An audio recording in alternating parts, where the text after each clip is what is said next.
Our protagonist, a true aspirant, crazy about martial arts, wanted to be the best of the best, but deep down, he already knew that this was a tricky business, more complicated than winning the lottery, like it was never going to happen, no matter how hard he tried. Despite this, the determination of this guy was out of this world, and with iron will, he decided to follow a legend that was passed from mouth to mouth like good tequila at a party. The legend said that there was a golden fruit, hidden inside a sanctuary, guarded by a dragon that was scarier than the boogeyman, you know? They say that this fruit is the key to immortality, and after a battle more epic than a championship final, our protagonist, with great effort, finally managed to get his hands on this golden relic. He was so shocked that he looked like he had seen Santa Claus. He sat on the dragon's corpse as if he were the king of the world, just thinking about taking a big bite of that fruit with a confidence that only he had. He thought that by eating the fruit he would finally reach the peak of martial arts, as if it were that simple. Our hero's name was Gilfus Eldrigan, the most feared and respected guy in the world of martial arts. He was like Chuck Norris of the universe, you got it? But decades later, life had an ironic way of acting, and Gilfus was there, old and on the brink of death, like a rock star after a show. Damn, he was surrounded by family, and beside him was his eldest son, Gillian, looking like someone who had just lost the championship final. Gilfus noticed that his son looked sad and tried to cheer him up, telling him to be a good boy, because, you know, his time had come and there wasn't much else to do. Poor Gillian was really sad, as he was about to lose his father, kind of a rerun of the tragic movie of his life, having already lost his mother. As Gilfus approached death, he couldn't help but think of the fruit of immortality, and suddenly it hit him. The fruit was a big lie. But you know, he consoled himself in a strange way, because deep down he knew he had been blessed with a wife and kids worth their weight in gold. He told his family that he had a good life and had no regrets. But in reality, that was quite the hypocrisy, because he wanted so much more from this world. Gilfus basically regrets not having had more time to be the king of martial arts. He must have been thinking he could have done so much. Moments later, the man simply kicked the bucket, and in the blink of an eye, he opened his eyes again,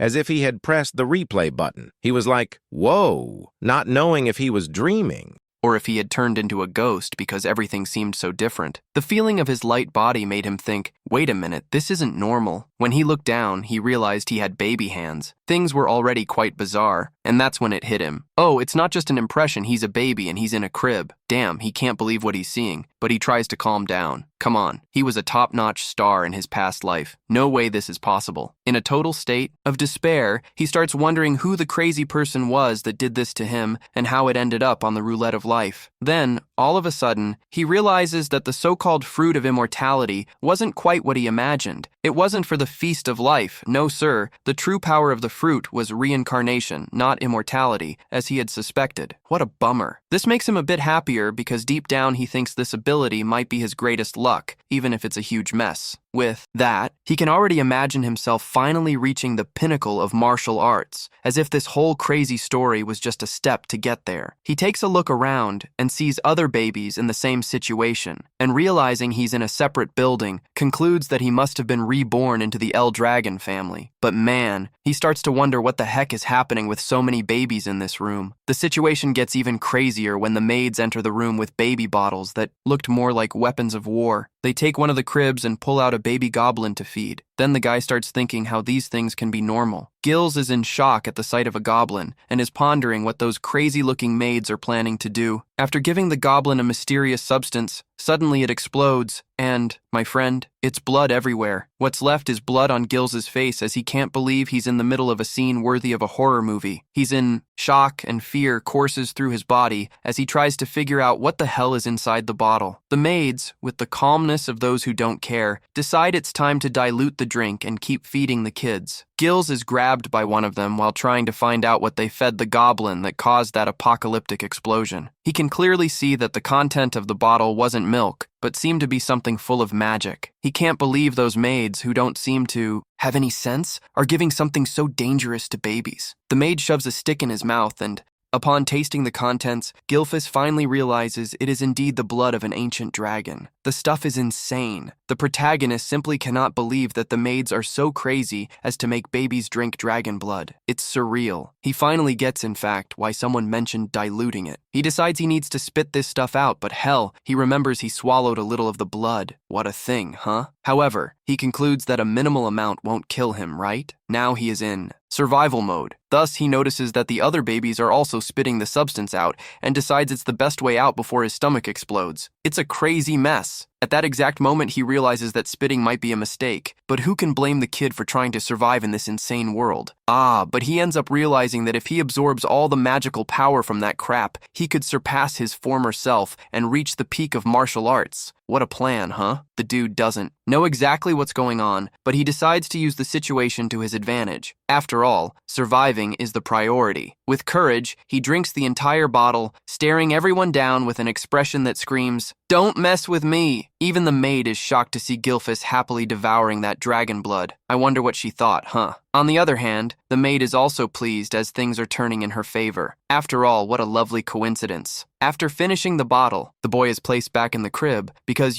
babies need to sleep. And he realizes that the other babies also survived the ordeal, meaning it seems everyone is more alive than ever. Like a normal baby, he soon starts to feel sleepy after devouring that meal. The kid is chill. 7 years later, what do we see Gilfus doing? Practicing his strength skills, putting a rock on his feet while doing one-handed push-ups. The guy is tough, and he manages 1,000 push-ups before pushing the rock away as if to say, "I'm the father of strength." He looks at his muscular body and admits he loved this transformation. It's like, wow, I've surpassed myself. Apparently, now Gilfus goes by Zik Eldrigan. The name has to carry weight, right? Zik attributes all his strength to the quality of the dragon blood he consumed.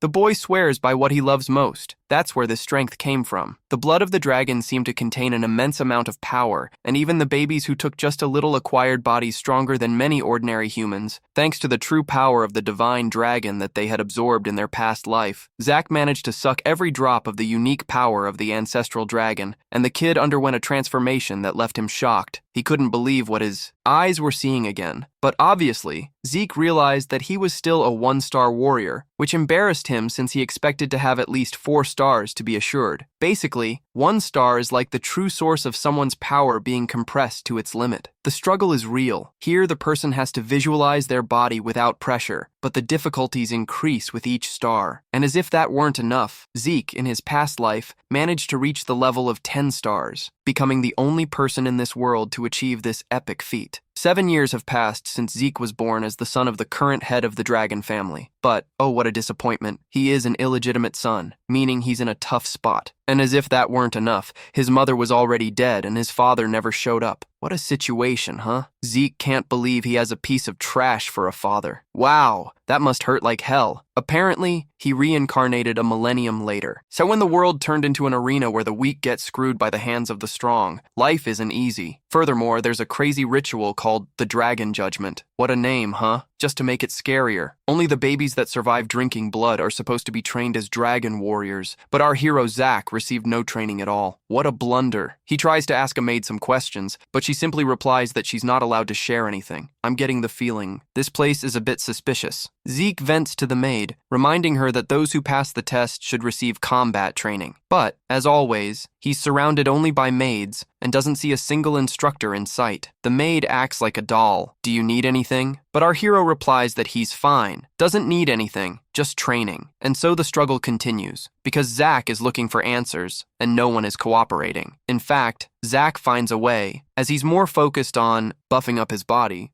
Rather than just training combat like a madman, Zeke, with that clever look, asks the maid if she can pass on information about the other children from the main family. But of course, she gives the same response as always. The wretched girl has no freedom to say anything. Zeke, trying one last gambit, attempts to pry an answer from her, but the maid is in total silence mode. Furious as hell, Zack wonders if this is the only information this maid can let slip. Then he confronts her and asks if he's just in this house to be mistreated, but she contradicts him with the line that they've been ordered to cater to everything he needs. Zeke gets it. He realizes the maid is a warrior, and that, if she engaged in combat training, she could be the key. It's absurd. The guy has been living with a maid for 3 years, and the connection between them is non-existent, like zero. Zeke waits for a response, but the maid is now in ignore me like I'm a ghost mode. Hey! Then he steps into the forest and, as if there were no tomorrow, eats a handful of poisonous herbs. That horrible, unbearable taste, but he doesn't care because he sees it all as part of his crazy training. Suddenly, he notices he's being followed, and a light trail insists on following his steps, leaving him wondering, why would someone follow him without showing themselves? But, ignoring the mysterious presence, he focuses on what's in front of him, and bam! He encounters an angry wild boar charging at him. He notices a black mist coming from the person who's been following him, someone he's never seen in his life. This confuses him, leaving him unsure of what's going on. Even so, Zack introduces himself to the boar, and guess what? The creature charges at him. Zack gives that mischievous grin upon noticing that the boar finally paid attention to him. He assumes the perfect stance to easily dodge the boar, and when the boar is in the open, Zack delivers a punch to the beast's belly. The impact is so violent it seems like he remixed the boar's insides,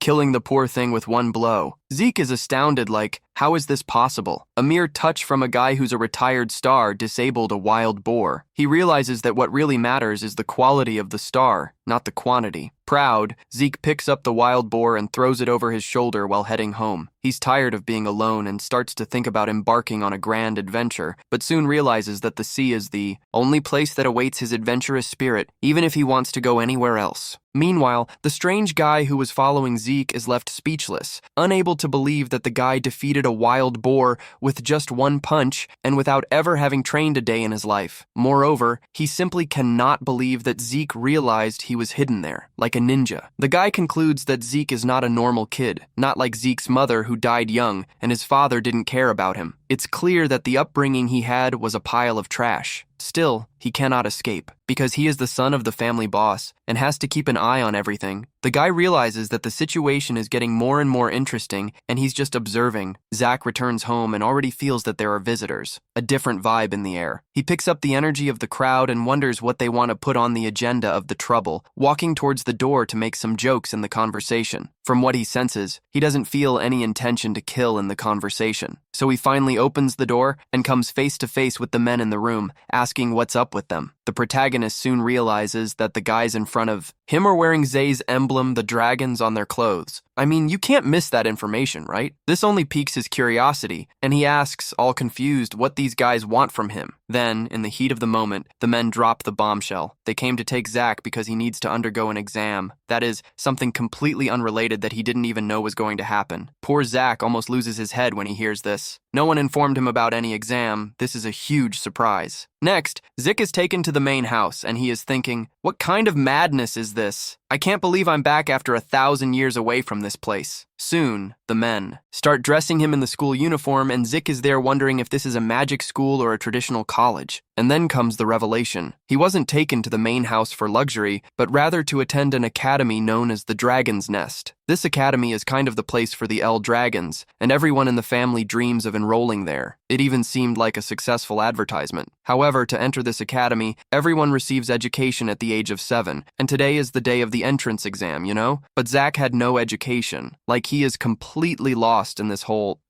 situation. And it became clear that there was no way he could escape the exam because it is mandatory, and that's why the guys dragged him out from the bush where he was. Zack's frustration is at an all-time high, and he can't help but lower his head, feeling an enormous weight of pain. Meanwhile, the other students are passing by as if nothing is happening.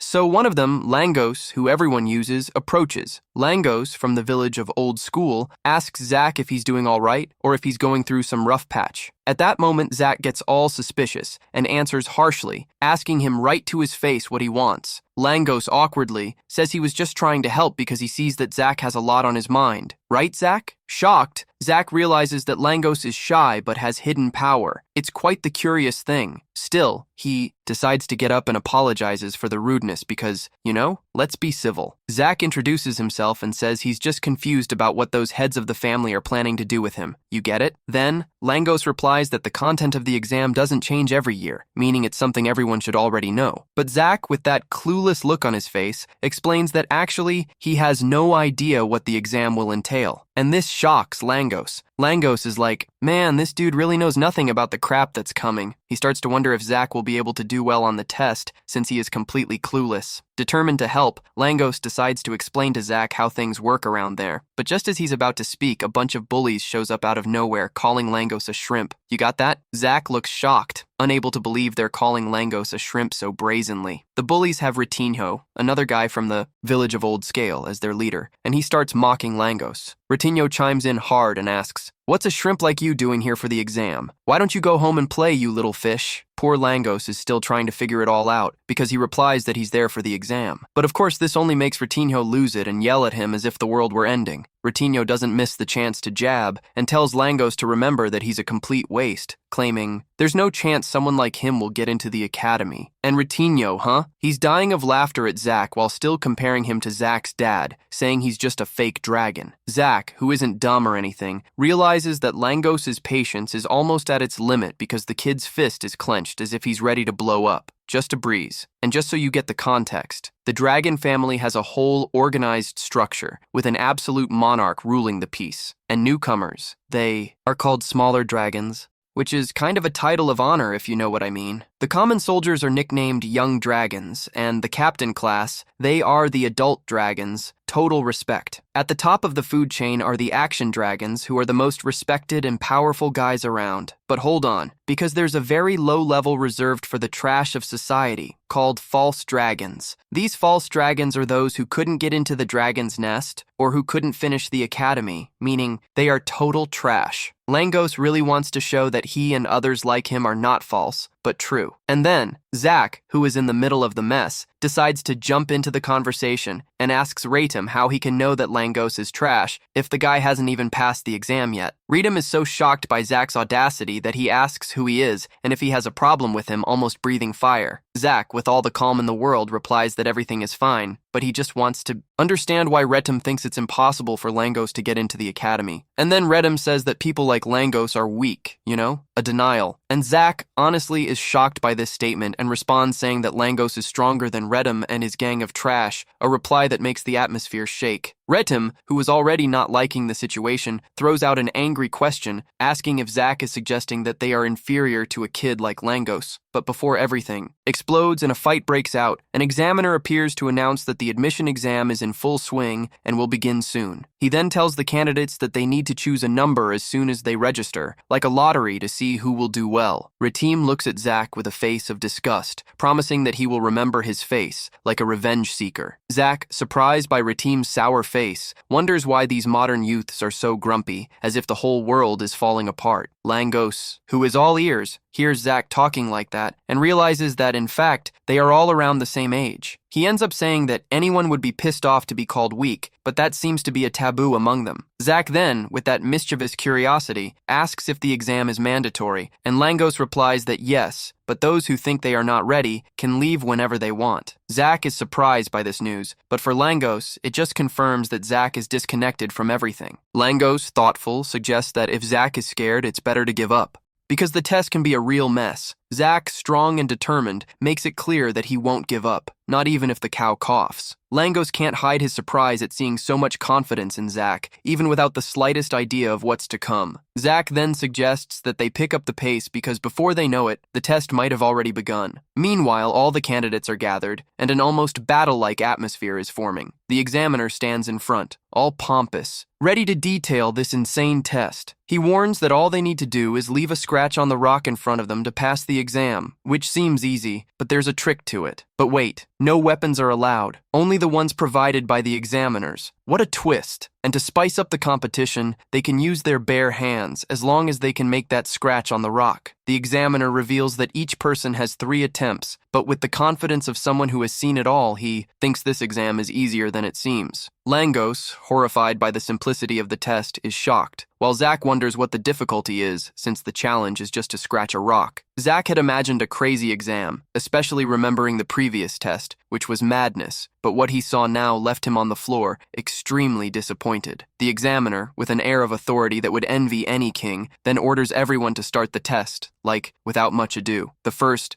candidate, all excited, approaches the rock as if he's about to deliver a master punch, but when he strikes the rock with all his might, his sword shatters into 1,000 pieces and makes a noise so loud that not even the best speaker in the world could drown it out. And despite putting all the strength he had into it, the hard truth is that he didn't manage to leave a single scratch on the cursed rock. Thus, while the boy lay on the ground writhing in pain, the examiners, quite insensitively, ask if he wants to use the 2 attempts he has left, but the situation was so critical that he can't even think about getting up. So, kind of anticipating his saga of suffering, they declare it a forfeit and take the boy away as if he were a sack of potatoes. Zack, who had no idea how thrilling he was about to become, soon notices that Langos is acting a bit strange and wonders, like, why is this dude acting like that? The exam seems easy. Are you crazy? Curious? Zack turns to Langos and asks, about that stone that's causing all this confusion. It reveals that the stone is called the Stone of Regeneration, and it has the magic to fix any small scratch on the spot. It seems like something out of a wizard's tale, and as if that wasn't enough, it also has the ability to return 100 times the damage if attacked foolishly, which is totally insane. Zack, already thinking about the possibilities, concludes that this stone is truly something out of the ordinary. Langus also mentions that if the power of the ethereal source within someone is manipulated properly, it's possible to put a big lightning strike on the stone. Looking at the whole situation, Zay realizes that the problem isn't the fighting skill, but rather how each person handles this ethereal power. You got that? Glancing at the other participants, he notices there are some folks who should definitely pass these tests. You know what I mean? And it can't be denied that Retin and his crew also have a good chance of doing well. From where he is, he hears the other guys being disqualified one by one, their arms breaking like sticks because of the rock, and the situation is tense. Then suddenly the examiner calls number 315, which is actually Zack's number. Langus, completely worried about what might happen, fears for his friend and insists that he withdraw, but Zack, with the poise of a knight, assures him he will stay calm. Zack steps forward, and as soon as the examiner looks at him, an otherworldly pressure fills the air, as if a dinosaur had just arrived. Then he asks which weapon Zack would choose, and the guy simply replies that he doesn't need anything, because he intends to use his bare hands, as if he's just joking around. The examiner, quite skeptical about this idea, asks again if he is really sure he doesn't want a weapon, and Zack responds confidently, exuding the kind of bravado that is reminiscent of a con man. The other students don't let up and start mocking him, laughing that he doesn't even have a chance to scratch the rock with his fists. Even Langus, who usually is the optimist of the group, can't believe it and pictures Zack's fists shattering on the first hit. Langus, in a rather emo moment, begins to blame himself for not having tried to stop Zack from doing this crazy exam. Since Zack has already made up his mind and there's no turning back, the examiner, somewhat desperate, orders him to proceed. Zack, analyzing the rock like a true mad scientist, recognizes that this mineral is something he has never seen before. Like, what the heck is this? He concludes that it's something that formed after 1,000 years of mystery and legends. Acknowledging the extent of his knowledge's limits, he decides that's all right. He will leave all that information for the future.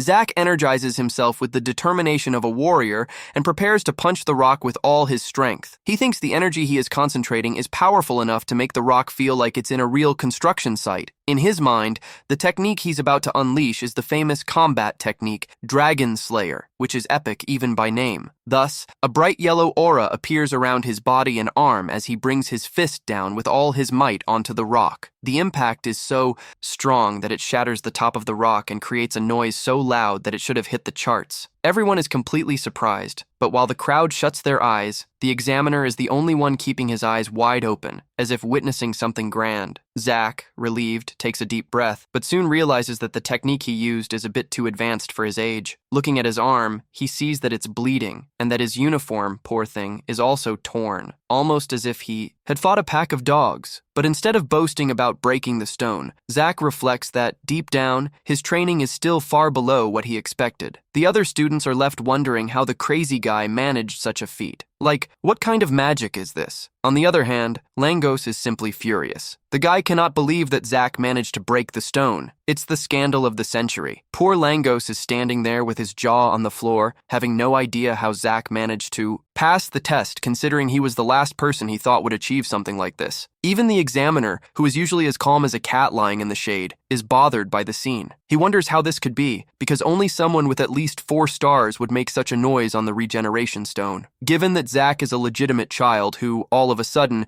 became the protagonist of the situation, the examiner starts to wonder if the guy somehow inherited powers from the house. Talk about a soap opera, but it doesn't stop there. The examiner also notices that the movement Zack used is familiar, as if he had seen it somewhere really crazy before. Then Zack, our guy, simply approaches the examiner full of confidence and asks how he did on the test. The boy is feeling himself, you know. The examiner, still a bit dazed, says he passed and, in an act of generosity, hands over a bottle containing a green substance that looks more like a chemistry experiment than...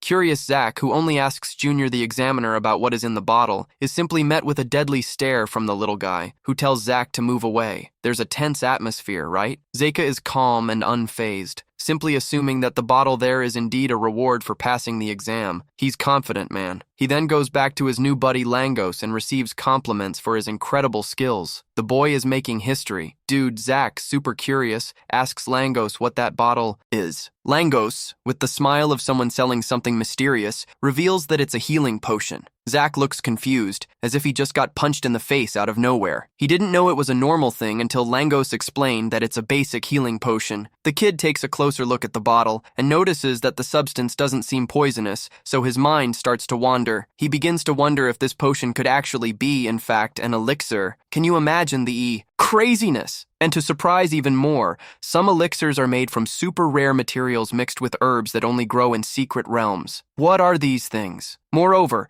they add the cores of leeches, remnants of divine and ghostly creatures. Seriously, the level goes way up. Drinking the elixir upgrades wounds, heals everything in record time, and even boosts the ether, practically a maximum level combo. However, refining this elixir is not an easy task, because the ingredients are harder to find than a $100 bill on the ground. That's why this stuff appears so rarely on the market, only for those who are lucky. Here goes our hero. Zack consumes the healing potion, and, as if he was already expecting this magic, his mangled arms recover in the blink of an eye. Zack is stunned, jaw dropped, and realizes that the healing potion was, in fact, an elixir. The kid is on a roll. Langos, on the other hand, is pretty zen and says he has no idea what an elixir is, but guarantees that Zay the Dragon's healing potions are way better than those store-bought junk. Langos takes it easy, while Zack is still completely in shock, since his injuries were healed instantly. Talk about magic. But, check it out, it seems that there wasn't that surge of ether like when he uses a real elixir. So, high on his self-esteem, he says that Zack is very impressive, but Zack just can't believe it. You get it? Zack examines the bottle again, and man, realizes that it's basically...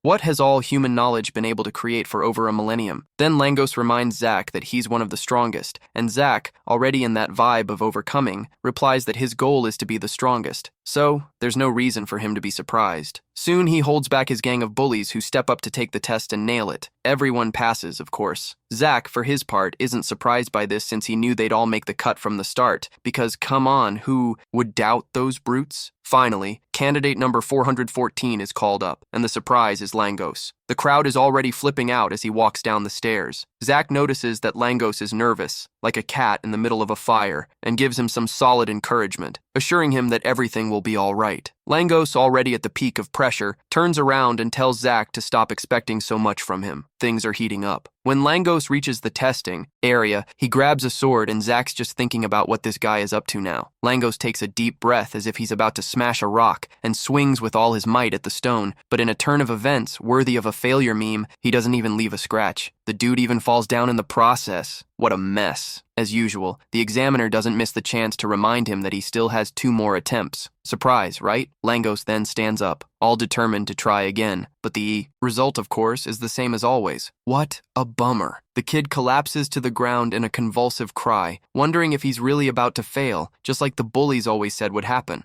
Look at that self-esteem plummeting. As expected, Retin and the others are already laughing loudly at him, saying that the son of the middle dragon is only going to be a half-dragon after all. What a terrible encouragement. They even urge Langos to give up, reminding Zack that he had mentioned earlier that someone as weak as Langos was, believe it or not, stronger than they were. I think the vibe is to mock him for sure. Then the examiner shows up all serious and tells Langos that he only has 1 more attempt left. What pressure! They ask if he wants to try again, and Langos starts to stutter as he descends into total darkness, like the world has ended. What a downer. At that moment, Zach's voice comes cutting through the darkness, asking what that kid is doing. Magic? Langos turns around completely confused, as if he just woke up from a nightmare. Zach straightforwardly suggests that he use a spear instead of a sword. Now that's a game changer. Langos is even more confused by that. What a crazy situation. Without wasting any time, Zach states that he's serious, man.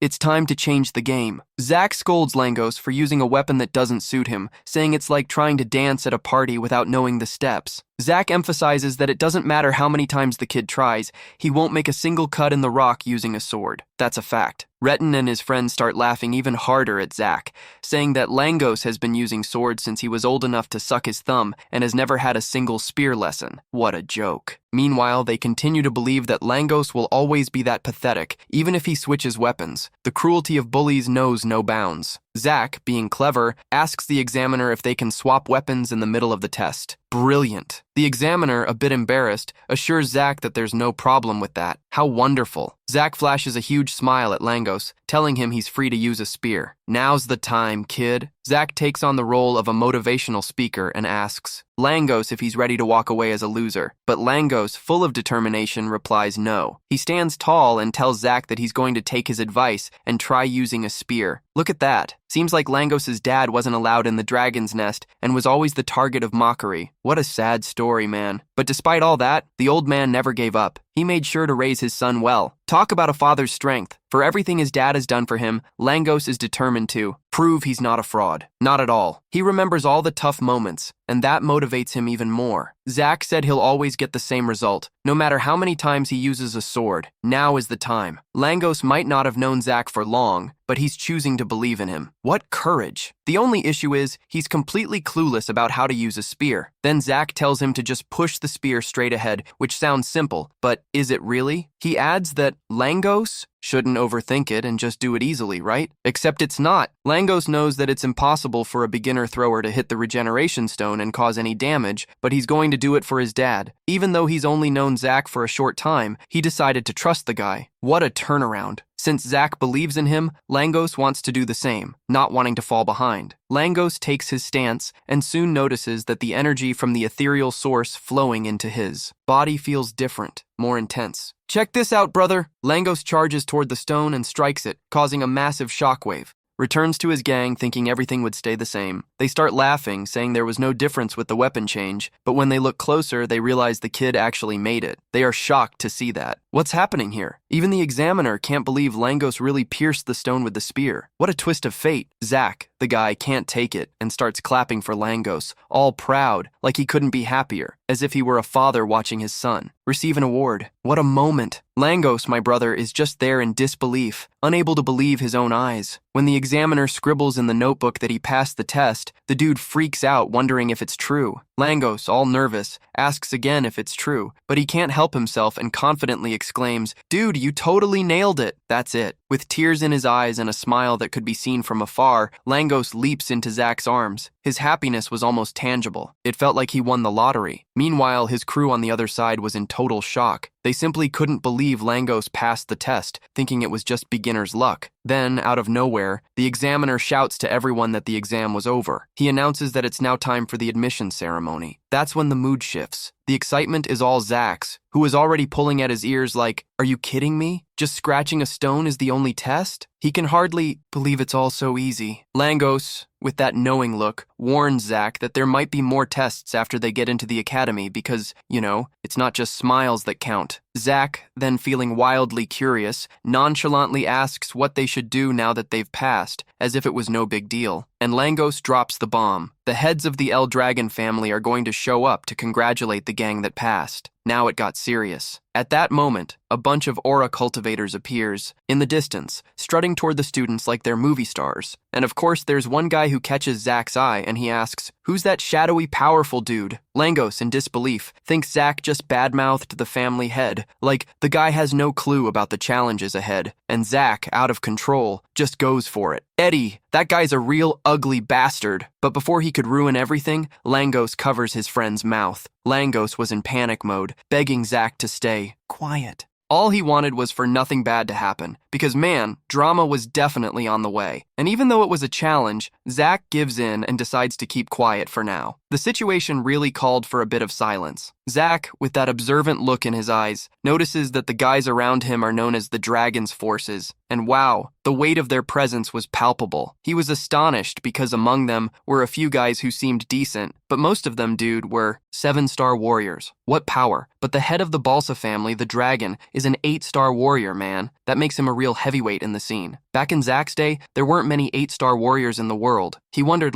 how many are still out there? Now, in a moment of reflection, Zach starts to tell Langos how he feels about all this. He was clear and straightforward, making it clear he felt no sympathy for Balsa at all. For him, whether that guy was his father or not didn't matter. The discord was real and pretty overwhelming. At that moment, Balsa approaches with an aura that crushed any sense of bravery and heads straight for the students. He addresses them with simple but heavy words. Become the flesh and blood of El Dragon. No denying it, those words carried a weight that made everyone tense. While Zach observes that everyone, except him, is shaking, even Langui struggles to catch his breath. The pressure was real, but Zach, that tough guy, feels nothing from Balsa's presence. The only thing he feels for him is intense hatred, even without fully understanding why. After dropping this line like he's some kind of Shakespeare, Balsa turns his back and waves goodbye to the crowd. Then, another elder steps in, taking control of the situation and telling everyone that the head of the house expects great things from them. This figure also catches Zach's attention, who is now mentally sketching out who this blonde elder is. Zach realizes that Balsa's exit eased the tension, but the elder's presence still has everyone on edge. Suddenly, the examiner steps forward and reveals that they will now announce the dormitory assignments. Zach, who got a bit lost in the chaos, almost falls off his chair upon hearing this, thinking they were all going to the same place. Languis, with the patience of a saint, decides to give Zach a little lesson because the dude has no clue about anything in this new phase. Languis, the guy who seems to know everything, tells him there are no less than 4 dormitories at the academy. Got it? The students will be in this dormitory setup. They are located in one of the 4 places that are the east, west, north, and south dorms. The map is on. Then, suddenly, Zach hears his name being called and jumps up more excited than a kid on a candy high, ready to head out. He gives a shout out to his new friend, telling him to take care, and before leaving, they exchange pleasantries that feel more sincere than they should. Zach finds out he's been assigned to the East Dorm and is like, wow, he can hardly believe how much things have changed in over 1,000 years. The kid navigates, holding his ticket like it's a treasure map leading him to his room. Little does he know he's stuck worrying that his roommate will be pissed for him being late because guess what? The big guy got lost on the way. Finally, he reaches the door and, full of excitement, swings it open to make his grand entrance and say hi to his new roommate. But man, his excitement drops the moment he sees who it is. Who do you think he found? Zay, who has no idea who he even is, since he got so lost during the orientation session that he missed half the information. My brother, what a mess. He seems way too hyped to admit it, but Langos just shakes his head, thinking it's nothing to be proud of. You know, the Langos, already deciding to let the scolding go, suggest that it's better they get some sleep because the next day is going to be intense with training. Surprisingly, Zach secretly entertained the idea of dropping out and going off on an epic adventure, but the new things he saw kept him engaged. He decided to stick around a little longer because he's curious about learning about the world after 1,000 years, like a true explorer. So, after a month, the kids are going through intensive training with their tutor, totally under pressure. They are working hard to master the famous Dragon's Breath, a fancy technique created by Keynes, the leader of the Dragon House. The tutor bluntly states they have to master this technique to use it in any situation. It's almost a requirement. And there goes the tutor moving back and forth as if he's watching a fighting championship, pure pressure. He notices that some of the students are really nailing the technique, and one of them is Laika, the boss's daughter. The girl is so sharp she's already classified as a 2nd star, the creme de la creme, man. But the tutor is more focused on Zach than anyone else, you know? While the others are out there grinding in practice, Zach is the only one making it look easy. With a rock on his head and 2 weights in his hands, the tutor starts to have a crazy realization. There's a mental power that's on another level, but he can't help but wonder how this kid is managing to master everything without even having a teacher. What's the story? The teacher can only question himself, cycling back to that question, and even then he can't reach a conclusion. It's a mystery. In the meantime, Zach is deep in thought, recalling the breathing technique he created, which became this new dragon's breath. He realizes that breathing techniques are, in fact, a way of extracting ether, channeling it, and flowing it into the body, a thing that boosts everything. But the level that it reaches really depends on the skill and creativity of the user, you know? That's why every noble house has its own style and keeps the recipe for it under lock and key. Zack, without a second thought, admits that the technique is the kind that's easy to grasp, but for him, it's useless if he can only use it while standing still. The truth is, his original technique allowed him to use ether while moving, and that makes a huge difference. The effects are massive, but few have managed to inherit it due to its difficulty. It's almost a legend. Back then, Zack simplified it so that anyone could use it and strengthen the clan, but he never imagined it would evolve this much. Now, the guy is just dumbfounded, thinking that maybe other fighting techniques have also changed over time. After training, everyone jumps into the cafeteria to eat, because let's face it, who doesn't like a good meal? While everyone else is fighting for food due to exhaustion, Zack digs into his meal without a care in the world. He notices Langos is a total wreck, so without a second thought, he lends a hand. Dude, eat up or you won't be able to move right. Poor Langos didn't have a choice but to ask Zack how he manages to be so full of energy while everyone else is wiped out, like he's just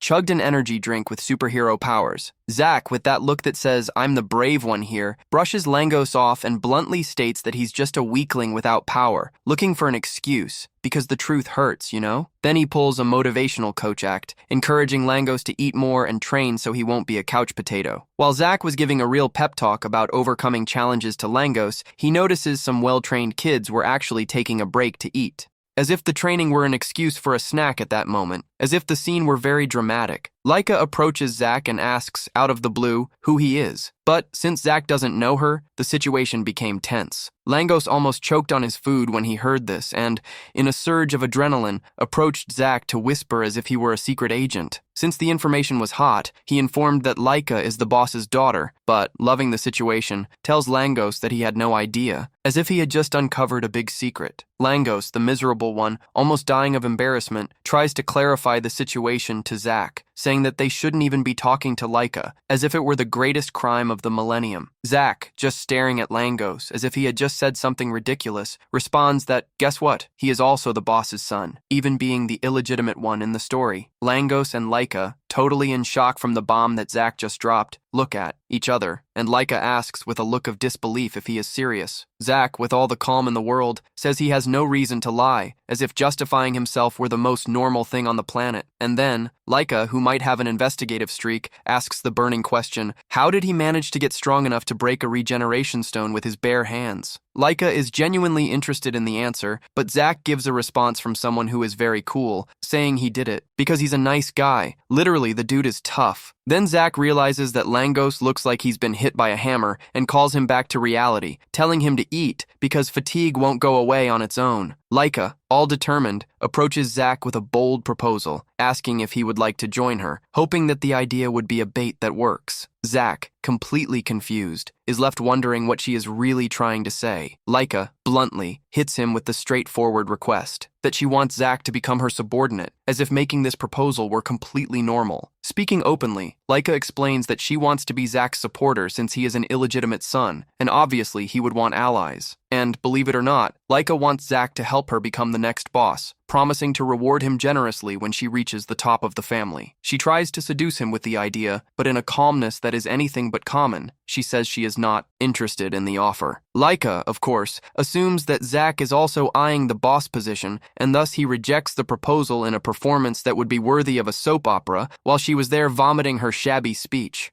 Zack watches her and realizes that she is almost about to become 2 stars, which he found quite impressive for her age. Then Zack finally opens his mouth with the answer everyone was waiting for, saying that she is free to do whatever she wants because he doesn't want to get involved in anything that involves family. Laika, bombastic, is shocked by the response and decides to become even more insistent, asking Zack what he really wants, as if the crazy guy hadn't just made it clear. What happens next is pure explosion. Zack becomes furious, and with a rage that could scare even Chuck Norris, he stabs the table with his knife and unleashes a sinister pressure from his body, making it clear that he has no interest in serving anyone. Zack, on high voltage, states that he just wants to be alone because, let's be honest, he is clearly the strongest in this whole deal. Laika feels Zack's pressure like the force of a grizzly bear and is completely shocked, as if she has seen an apparition. She can hardly believe that Zach's aura is scaring her, as if everything is imploding. As the tension rises, Zach continues chewing his food as if nothing is happening, while Langos goes into panic mode and tries to calm the situation. But Laika, out of nowhere, loses emotional control and challenges Zach to a duel, opening the spectacle. Zach catches him by surprise. Even with his relaxed demeanor, it's not easy to dismiss such a challenge. The news of the duel spreads among the students like wildfire, and everyone rushes to watch the big showdown in the training field. While Langos is there freaking out, Zach remains chill, as if it were a calm Sunday. Langos tries to pull Zach's ear, reminding him that he is about to fight Laika, but Zach, in who is that mode, simply replies that he doesn't know who she is. Then, noticing that Langos is all formal, Zach asks why so much drama, making everything even funnier. Well, genius, that's because you're the chief's son. Langos gives a sharp reply, as if he just spelled out the truth. Then, the crazy Zach shows up and asks Langos what he wants from him, like, what's the deal, you know? Zach then tries to explain the situation, but it seems that only he understands what's going on. He explains that Laika is the daughter of Balsa, and that she also has Typhona blood, which is basically one of the 4 great houses that support El Dragon. Langos, with the face of someone who knows what's up, says that Laika is a total genius because she has mastered all the forms of fencing from the Typhona house. Zach is standing there, calm, and tells Lango that the only thing he knows is that she is the daughter of a house. Like, it's the basic of the basic. Then he starts laughing, thinking that he doesn't know much, and he adds a little extra flavor to the story, as if it were a cool twist. And man, he considers this an exciting twist. Like, who doesn't love a plot twist? While Lango is over there, writhing in worry, saying there's no way Zach can win, Laika asks why he accepted the challenge. And Zach replies that, dude, it's obvious he has to accept if someone challenges him to a duel. Otherwise, he's not a real man, right? Plus, the guy looks at Laika and concludes that she seems more prepared for this fight. Laika yells at Zach to stop being annoying with the blah blah blah, staring him down with her sword stuck in the ground like a true warrior,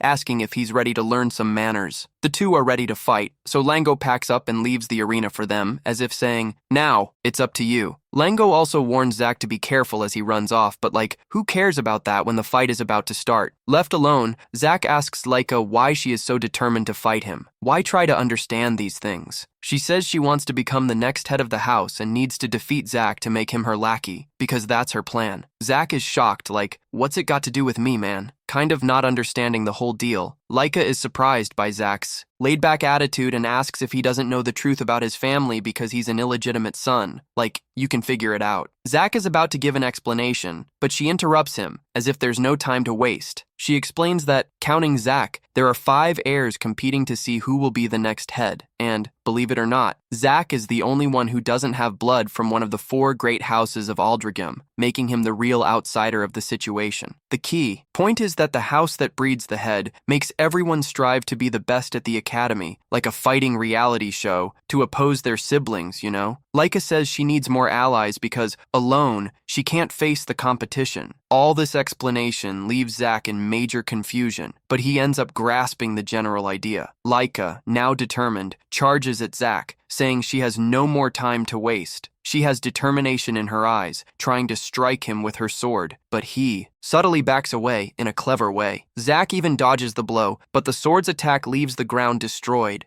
A true work of art. Laika doesn't care about giving up. She gets back up, ready to strike again. Zach swings his sword like a war machine, leaving everyone impressed. The spectators are praising Laika for her sword skills, even if it's just a training sword. And as if she could feel the support, the girl intensifies her attack against Zach. But on the other hand, Zach simply leaps across the arena, dodging all her strikes as if he were dancing. The spectators, while the match unfolds, are amazed by Laika's strength, being the chief's daughter and all. They are confident that Laika will finish the fight quickly, as if it were a walk in the park. But poor Laika is starting to get frustrated because it seems like Zach is more focused on dodging than on actually fighting. Zach practically puts little to no effort into dodging Laika's attacks, making her question her own abilities. He even praises her, saying that she really is quick and that her technique seems pretty good. Zach goes on to say that she's performing better than common 1-star warriors. Just to make the situation crazier, Laika, losing her patience in a way that only someone who's reached level 10 of irritation can, yells at Zach that instead of just talking, he should fight for real. Zach, noticing the girl's stubbornness and wanting to show her how it's done, decides it's time to demonstrate his true power. and then things get serious. With astonishing agility, Zack dodges her attack as if he were dancing and, without any trouble, delivers a punch to her chest that, I think, she definitely felt, huh? The impact is so brutal that it seems like a shockwave passed through Laika's body, making her spit blood like in a real action movie. Laika, falling to her knees in pain, leaves the other student stunned and speechless, more shocked than a sandwich without filling. Shaking her hair violently, Laika looks up and questions Zack, not understanding how she was unable to hit him, despite her determination to be better than him. Zack, all smug and casual, admits that she is indeed faster than most one-star warriors he's encountered, but mentions that in the end she's still crawling, being just a mere one-star warrior. She, indignant and with adrenaline running high, counters, reminding Zack that he's also a one-star warrior. Like, you can't forget that, right? Zack, with the smirk of someone who already knows everything.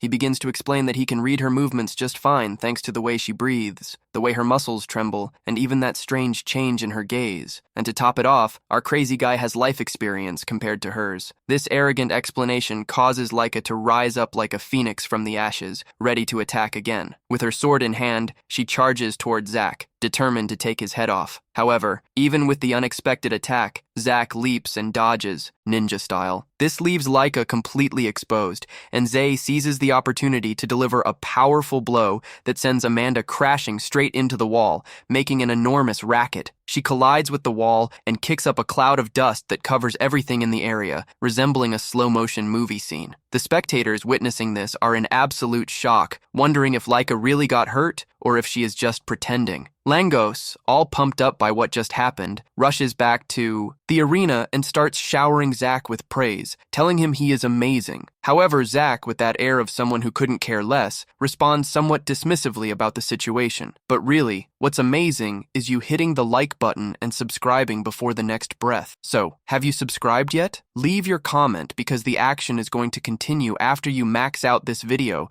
so let's get back to the action. Langos, not wanting to let this go, states that the fight isn't over because Laika is incredibly stubborn. Zack, impressed that she's still standing after so much punishment, has a satisfied smirk when the dust begins to settle. She appears there, struggling to rise to her knees, her whole body in pain, but with no intention of giving up, like a true warrior. Langos tries to warn the girl, telling her to stop because if she continues, it will end badly. But who said that has any effect? Yeah, just like Zack. So, growing impatient, he shouts at Langos to get away because the drama is about to get more intense and things are going to get ugly. He suspects, and now he's sure that Laika has reached the 2-star level, and this guy is about to witness something he has never seen before. Laika rising up like a true champion, surrounded by an intense aura that makes even the air feel charged. You know, the spectators, with their eyes shining as if they have seen an alien, soon realize that Laika has finally reached the level everyone was talking about, the realm of the 2 stars. That's where the bearer can project with all their power. Like, this is martial arts.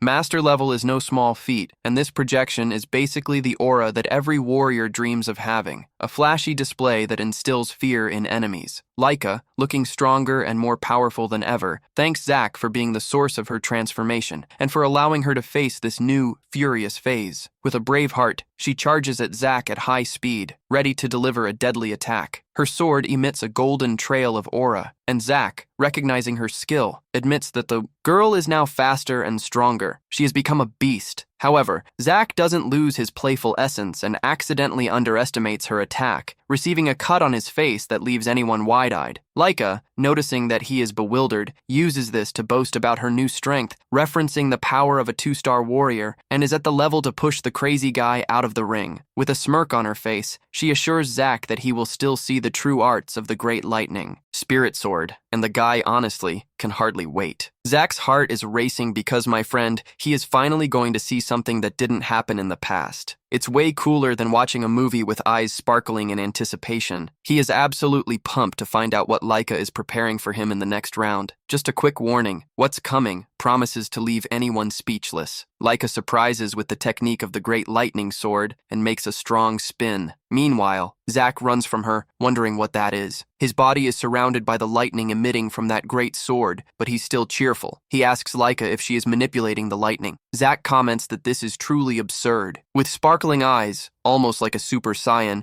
Laika strikes her sword on the ground and taunts, "For someone who's just running, you seem to be having a lot of fun." Then, with those lightning strikes, she unleashes a massive area attack. But he's no fool. If she's attacking the ground, he makes a big leap and dodges that web of lightning, the name given to that upside-down strike. He notes that her way of attacking is quite different from before, and that lightning even seems to have a will of its own. This way, it will be tough for him to escape. As Zack moves away, everyone realizes that the fight is actually quite difficult. Then they wonder if all this happened just because Laika moved from 1 to 2 stars. If this difference is everything, the change is brutal. Meanwhile, Zack's friend is sweating profusely. Anxious because he knows his friend is under pressure, Zay watches Laika and notices that her movements are simple and haven't changed since she had just 1 star. However, upon reaching 2 stars, she gained an electric aura, and with that, the power of the great lightning sword soared to impressive levels. Laika stands there, looking fierce, trying to be the protagonist of this story. Zack realizes that after Laika reached 2 stars, her speed increased even more. He is intrigued because the crackling lightning around her is truly mysterious. He never imagined a person could be enveloped in lightning. Then he smiles, clenching his fists, and thinks he might be able to counterattack now, but Laika doesn't stop attacking. Zack keeps dodging those increasingly rapid strikes. He is very curious about the true nature of that power, and Laika, very angry, asks if he's enjoying the situation. She points out that he seems to be smiling in the midst of all this. Laika concludes that since he looks so relaxed, she will show him what despair really is. She accelerates even more, declaring that she will wipe that smile off his face. Planting her feet firmly on the ground, Laika uses another technique and shouts, "Fast thunder!" shooting forward like a rocket, nearly crushing Zack, who barely manages to dodge that gigantic sword. As he thinks that Laika speeds up like a lightning bolt, she yells, "Supreme Strike!" and delivers a powerful slash to his chest, sending Zack flying into the eye wall behind him. And this one, he definitely felt, huh? Because even the narrator felt that pain from here. His friend, desperate, shouts, "Bite, Zack, I'll save you!" The other, behind, tells him to stop because otherwise he's going to end up dead. But with his hunter's gaze, he remains focused ahead. His body, coursing with lightning, still withstands the impacts from the sword. But Laika doesn't care and strikes again, pinning Zack even further against the wall because he hasn't given up. She asserted that she was going to wipe that smirk off his face. Zack, still smiling, fell to his knees and felt all the power of that mad woman. Then his friend came running, pleading with Laika to stop attacking because she would end up killing Zack. She, filled with rage, questioned Langos on why she should stop. She said that if Langos hadn't noticed, Zack was still standing. Then, looking like a true protagonist, she turned to Langos and said that if she stopped attacking, it would be an insult to Zack, who was still holding strong. The friend started shouting for Zack to surrender.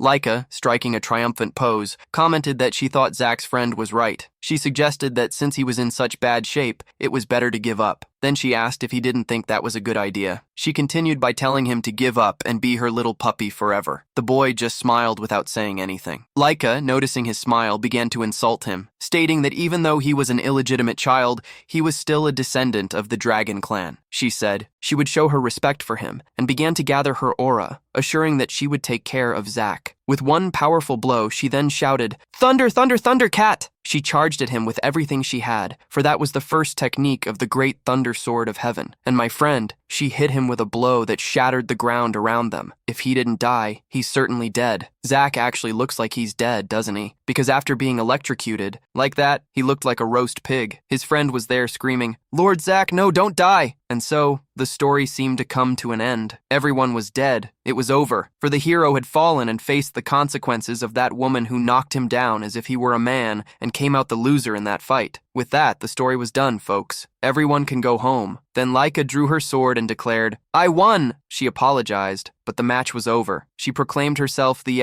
winner, still gathering her aura, turned her back and declared herself the champion of that match. But someone, with a smile, commented, "Yeah, now I get it all!" Then, looking like a true Super Saiyan at level 3, a massive explosion of lightning erupted from the spot where Zack's body lay. Laika was stunned, unable to comprehend how he could still be speaking. With a mix of fear and surprise, she turned around and asked how he was standing and what was happening with that lightning aura. Zack, smiling, had finally understood that this phenomenon was called the lightning lightning aura, and meanwhile, crackling bolts of electricity began to erupt from his body as he, fists clenched, moved toward her. The crazy one! You already know. She's got the sword in her hand. Zack told her that he actually had no idea why he was enveloped in this lightning aura. She, in turn, wore a look of complete surprise. Zack continued smiling as he watched. Then he started to explain that, although it seemed like he was being pressured by her, he was actually intentionally taking her attacks. He wanted to understand the source of her power. Somehow, he became capable of utilizing that power, but he admits he doesn't know how it happened. Surprised, Laika asks what he did. She can't believe he managed to use that power. It seems simply impossible. Zack, exuding confidence, claims it's sacrilege. He smirks and checks to see if the audience is still following the story. Then, he asks everyone to subscribe to the channel and leave a like. Zack then reflects that while he was enduring those electric attacks, he was also practicing his breathing technique, the Dragon King's breath. Suddenly, he doesn't know what happened, but the Dragon King's breath reacted to Laika's aura. At that point, the lightning aura emanating from her becomes evident. As he focused on his breathing, Laika's lightning began to accumulate inside him. Before he knew it, he was also able to manipulate the lightning. In a moment of clarity, he shares that this is the best explanation he can offer. He then turns to Laika and comments that, from what he can tell, she must have a unique constitution. In fact, she has a very particular physical constitution. But wait, it can't just be her, considering the technique she uses, the Great Sword Technique, which is a martial art passed down from her family. He concludes that everyone in her lineage must have this unique constitution, and thus he continues walking towards her, stating that, thanks to this peculiar constitution,